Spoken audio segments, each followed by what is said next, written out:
क्या आप मुसलसल काम करते चले जा रहे हैं? क्या आपको अपनी ही कंपनी में रहना अच्छा लगने लगा है? और क्या आप मुसलसल थकान का शिकार हो रहे हैं? तो कुछ देर रुकिए, सांस लीजिए और इस वीडियो को देखिए जिसमें हमने काम की ज़्यादती से पैदा होने वाली कैफियत या बर्नआउट को समझाने की कोशिश की है। तो आखिर ये बर्नआउट है क्या?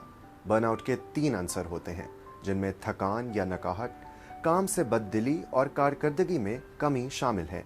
अगस्त के आखिर में आलमी इदारा सेहत ने ऐलान किया कि इस मसले को बीमारियों की फहरिस्त के आलमी हिदायतनामे में बीमारी के तौर पे तस्लीम किया जाए।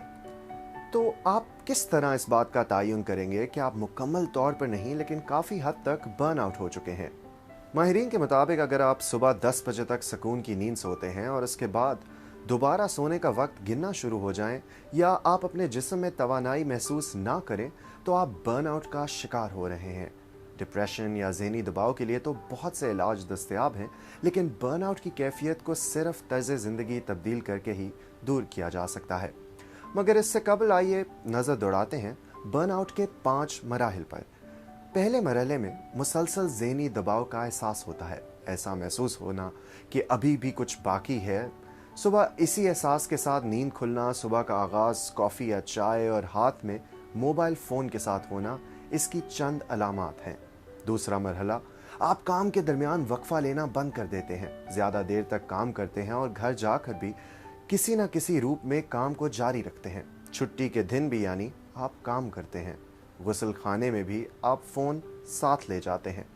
तीसरे मरहले में जिस्मानी अलामात आहिस्ता आहिस्ता बढ़ने लगती हैं। सर में दर्द या माइग्रेन की शिकायत, बार बार गुस्ल जाने की ज़रूरत पड़ना, बार बार ज़ुकाम होना जो जल्द पीछा नहीं छोड़ता और जिस्म में दर्द का रहना। चौथे मरहले में आपके रवैये में उलझन, गुस्से और बेसब्री का बढ़ना, साथ काम करने वालों से ज़्यादा बहस, छोटी सी बात से परेशान या नाराज़ हो जाना, ज़्यादा गलतियां करने लगना, जिस्म में शदीद तकलीफ, पीठ, कमर और गर्दन में दर्द का होना चंद अलामात में शामिल है। पांचवें और आखिरी मरहले में आपके साथ काम करने वाले भी आपके रवैये की शिकायत करने लगते हैं। थकन का बढ़ना, घबराहट और डिप्रेशन का एहसास और ज़्यादा संजीदा तिब्बी मसाइल पैदा होने लगते हैं। ये वो मकाम है जहां पहुंचकर आपके पास छुट्टी लेने के अलावा कोई दूसरा रास्ता नहीं बचता। मैंने इस हवाले से कम्युनिकेशन कंसल्टेंट कंपनी कार्नेलियन के लीड कंसल्टेंट वलीद अनवर से बात की और उनसे पूछा कि बर्नआउट का शिकार लोग पाकिस्तान में अपनी ज़हनी सेहत का ख्याल कैसे रख सकते हैं। बहुत जरूरी है कि जहन को थोड़ी थोड़ी देर बाद रेस्ट दिया जाए, लोगों के साथ पॉजिटिव बातें की जाए, हंसना खेलना किया जाए और काम के अलावा और स्ट्रेस के अलावा भी कोई बात की जाए। अगर सिर्फ परेशानियों का विर चल रहा होगा दिमाग में तो फिर दिमाग सिर्फ स्ट्रेस्ड ही रहेगा। इसको थोड़ी सी ब्रेक दिया करें, अपने प्यारों में बैठें, खुले आसमान के तले बैठें। कुछ लोगों की तो ये भी एक्टिविटी होती है कि फिजिकल एक्टिविटी से भी स्ट्रेस डिक्रीज होता है। बर्नआउट का ख्याल रखें। कभी कभार काम की जगह का माहौल भी एक बड़ा मसला होता है। सन 2018 के गैलप के जायजे के मुताबिक 7,500 अमरीकी मुलाजमीन में काम की जगह पर गैर मसावी या गैर मुनसिफाना सलूक की वजह से बर्नआउट की कैफियत पैदा होती है। मैनेजर्स की तरफ से मुलाजमीन के काम की कदर ना करने से भी वर्कर्स पर दबाव बढ़ जाता है।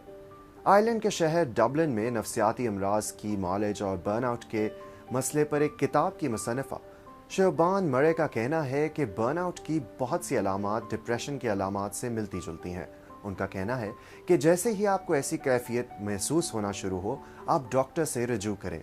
ये ज़रूरी है कि आप किसी माहिर डॉक्टर से रजू करें जो कि दोनों हालतों, डिप्रेशन और बर्नआउट में इम्तियाज़ कर सके, क्योंकि डिप्रेशन के इलाज के बहुत से तरीके दस्तयाब हैं, लेकिन बर्नआउट का तदारुक सिर्फ तर्ज ज़िंदगी के तब्दील करने से ही किया जा सकता है।